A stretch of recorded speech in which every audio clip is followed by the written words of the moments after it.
좋은 아침입니다. 창세기 26장 7절에서 16절 말씀입니다. 7절 그곳 사람들이 그의 아내를 대하여 물으매 그가 말하기를 그는 내 누이라 하였으니 리브가는 보기에 아리따움으로 그곳 백성이 리브가로 말미암아 자기를 죽일까 하여 그는 내 아내라 하기를 두려워함이었더라. 아브라함은 애굽으로 내려가지 말라는 말씀에 순종하여서 애굽으로 내려가지 않았습니다. 그리고 이제 그랄 땅 정도에서, 다시 말하면 가나안 땅 최남단 부분에서 머무르게 되었고요. 지금은 그랄 땅 그 중심부에 이제 머무르고 있었는데요. 문제는 그곳 사람들이 어여쁜 그의 아내를 보면서 누구냐고 물었고, 이삭은 혹시 아내 때문에 자기를 죽이고 아내를 차지할까 해서 누이라고 소개하는 그런 일이 일어나게 되었다는 것입니다. 사실 하나님이 그와 함께하는 사람입니다. 그럼에도 불구하고 자기를 죽일까 모른다는 이 두려움 때문에 거짓말을 하고 있는 이 모습, 결국 이것 때문에 이삭은요 큰 창피를 당하게 됩니다. 한번 볼까요? 8절 이삭이 거기 오래 거주하였더니 이삭이 그 아내 리브가를 껴안은 것을 블레셋 왕 아비멜렉이 창으로 내려다본지라. 9절 이에 아비멜렉이 이삭을 불러 이르되 그가 분명히 내 아내거늘 어찌 내 누이라 하였느냐. 이삭이 그에게 대답하되 내 생각에 그로 말미암아 내가 죽게 될까 두려워하였음이로라. 자, 그런데 누이라고 했는데 별 다른 일은 생기지 않았습니다. 아브라함 때처럼 무슨 누이라고 그러면 왕이 소식을 듣고 뭐 신부로 취한달지 이런 일이 일어나지는 않았는데요. 문제는 이렇게 아무래도 왕궁이 좀 더 이렇게 건물이 높고 이러다 보니까 창이 높고 이러다 보니까 이 아비멜렉 왕이 이 창을 통하여서 이삭이 그 아내 리브가를 안고 있는 장면을 보게 되고는요, 불러서 호통을 치게 된 것입니다. 분명히 아내인데 왜 누이라고 속여서 사람들을 위험에 빠뜨릴 뻔했느냐고 호통을 치게 된 것입니다. 그 수치를 당하게 된 것이죠. 창피함을 당하게 된 것이죠. 여러분, 여기서 우리가 좀 한 가지 생각해 볼 필요가 있습니다. 이삭의 실수는 그가 얼마나 나약한 존재인지를 보여주는 것이기도 하죠. 인간은 생각보다 나약합니다. 하지만 한편으로는 그의 아버지의 영향을 굉장히 많이 받고 있음을 보여주는 것이기도 하죠. 두 번이나 아내를 누이라고 속였던 그의 아버지의 그 모습이 그에게도 동일하게 지금 나타나고 있는 것을 보여줍니다. 아브라함의 부정적인 영향이 얼마나 강하게 영향을 미치고 있는지를 보여주는 것입니다. 여러분, 사실 우리가 훌륭한 사람을 내 앞에 그 표상으로 세우는 것 참 중요합니다. 그것은 굉장히 유익한 일입니다. 하지만 여러분, 사람을 내 앞에 어떤 표상으로 세우게 되면은 동시에 그에게 있는 약한 모습들도 그에게 있었던 약점도 그 약점이 나에게 있을 때 자기 합리화의 손쉬운 도구가 되기도 한다는 것을 기억할 필요가 있습니다. 아브라함도 그랬는데 내가 하는 건 뭐 어때? 내가 존경하는 어떤 지도자도 그런 문제에 빠졌는데 뭐 나 같은 게 그런 문제에 빠지는 게 당연하지. 이런 식으로 인간을 내 표상으로 세울 때는 그의 약함도 내가 나를 자기 합리화할 때 굉장히 잘 이용되어진다는 것도 기억할 필요가 있습니다. 우리는 겸손의 차원에서 앞서간 믿음의 선배들을 존중하고 이렇게 그 귀하게 생각하는 자세는 필요합니다. 하지만 결과적으로 우리가 궁극적으로 표대로 삼고 다른박질해야 될 유일한 대상은 예수 그리스도라는 사실을 잊어버리게 된다고 하면 쉽게 이삭처럼 이런 그 아버지의 그 부정적인 영향력을 그대로 받는 모습이 재현되어질 것입니다. 이 사실을 우리가 기억해야 할 것입니다. 자, 이렇게 창피를 당한 이삭에게 아비멜렉이 이렇게 이야기합니다. 10절 아비멜렉이 이르되 내가 어찌 우리에게 이렇게 행하였느냐 백성 중 하나가 내 아내와 동침할 뻔하였도다. 내가 죄를 우리에게 입혔으리라. 11절 아비멜렉이 이에 모든 백성에게 명하여 이르되 이 사람이나 그의 아내를 범하는 자는 죽이리라 하였더라. 아비멜렉이 너의 행위가 자칫 우리 백성이 그 의도한 바는 아니지만 큰 죄를 범하게 할 뻔했고 또 그 결과 우리에게 큰 화를 끼칠 뻔했다 이렇게 책망하고 있습니다. 사실은 그의 아버지 때에 아브라함이 아내 사라를 루이라고 속이고 그래서 아비멜렉 왕과 결혼할 뻔했던 일로 말미암아 그 땅의 모든 여인들의 태가 다치고 큰 위기를 당했던 적이 있잖아요, 그죠? 똑같은 일을 반복할 뻔했다고 이렇게 큰 재앙을 너희가 가져올 뻔했다고 책망을 합니다. 그러면서 모든 백성에게 이 사람이나 그 안에 범하는 자는 죽일 것이다라고 하면서 그들을 보호해 주는 장면을 보게 됩니다.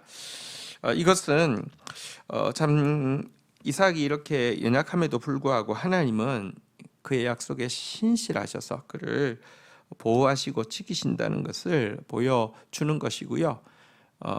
참 부끄러운 일에도 불구하고 도리어 보호하시고 위로하시는 하나님의 신실하심을 잘 보여주는 일이기도 합니다. 자, 이어서 12절 보겠습니다. 이삭이 그 땅에서 농사하여 그의 100배나 얻었고 여호와께서 복을 주심으로 13절 그 사람이 창대하고 왕성하여 마침내 거부가 되어. 자, 이삭이 그런데 어쨌거나 잘한 것은 애굽으로 내려가지 않은 것이죠. 그리고 그 땅에 머무른 것입니다. 여러분, 물론 이제 그가 머무르는 이 그랄 땅이라는 것이 어떻게 보면 뭐랄까요? 블레셋 족속이 살고 있는 땅이니까 이방 땅이라고도 할 수 있지만 어떻게 보면 큰 범주로는 가나안 땅에 속해 있는 부분이죠. 애굽으로 내려가지 않았고요. 나중에는 이 땅이 이제 하나님께서 이스라엘에게 주신 지경이 온전히 회복되어지는 다윗 솔로몬 때에는 이제 이스라엘에 속하게 되는 복속되어진 땅이었잖아요, 그죠? 어쨌든 하나님의 명령에 순종해서 이집트 땅에 내려가지 않았더니 여러분 그 해에 그 땅에서 농사에서 100배나 얻었다 이렇게 이야기를 하고 있습니다. 사실 이것은 굉장한 일입니다. 가뭄의 때에 100배를 얻었다 참 쉬운 일이 아니고요.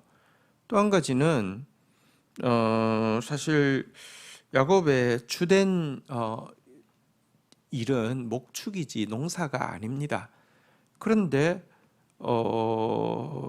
지금 이 어려운 때에 이 가뭄의 때에 목축을 제대로 할 수 없는 가뭄의 때에 농사로 전환해서 100배를 얻었다. 정말 참 쉽지 않은 일입니다.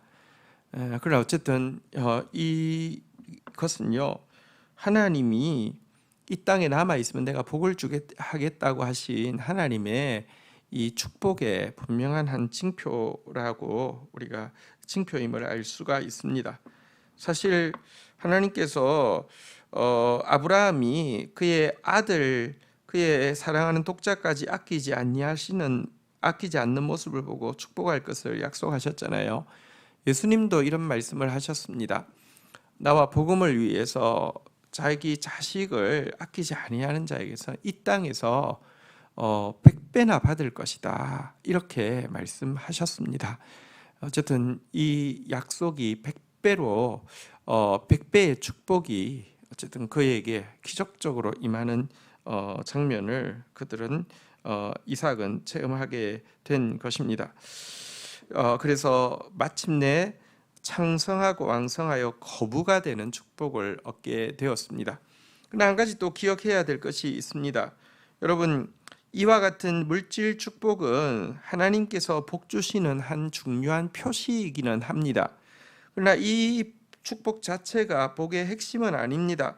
복의 핵심은 가나안 땅으로 상징되어지는 하나님 나라를 주신다는 것이고요. 이삭으로 상징되어지는 예수 그리스도를 주시고 우리가 예수 그리스도의 형상으로 화하고 우리를 통하여서 정말 예수 그리스도의 복음이 많은 사람들에게 전거되어져서 결국은 우리가 복의 근원이 되어진다는 것이지 물질 축복 자체가 복의 핵심이 아니라는 사실을 기억할 필요가 있습니다. 14절 한번 볼까요? 양과 소가 떼를 이루고 종이 심이 많음으로 블레셋 사람이 그를 시기하여 15절 그 아버지 아브라함 때에 그 아버지의 종들이 판 모든 우물을 막고 흙으로 메웠더라. 16절 아비멜렉이 이삭에게 이르되 내가 우리보다 강성한 적 우리를 떠나라. 여러분, 근데 이렇게 복을 받고 나니까요 시기심이 발동을 하게 되었습니다. 그래서 아버지 아브라함 때에 판 우물들도 다 흙으로 막아버렸고요. 그리고는 아비멜렉이 중간에 나서서 결국 네가 우리보다 더 큰데 여기 있을 수 없다고 떠나라고 이렇게 말하고 있는 부분을 보게 됩니다. 만약 물질 축복 자체가 하나님이 주시는 복의 핵심이라고 생각했다고 하면 이삭은요 100배나 받고 그 이후에 임한 이와 같은 재앙 같은 상황 앞에서 차라리 애굽으로 내려가는 것이 나았겠다라고 생각하면서 하나님을 원망했을 것입니다. 그러나 여러분 다시 이야기합니다. 복의 핵심은 이 물질 축복이 아닙니다. 하나님 나라고요. 예수 그리스도시고요. 예수 그리스도의 형상이 우리 안에 이루어지는 것이고요. 또 우리를 통해서 많은 사람들에게 그와 같은 일이 이루어지는 것임이 그것임을 우리가 명확히 알 필요가 있습니다. 자, 오늘 주어진 말씀 가지고 기도하면서 나가는 시간 가지도록 하겠습니다.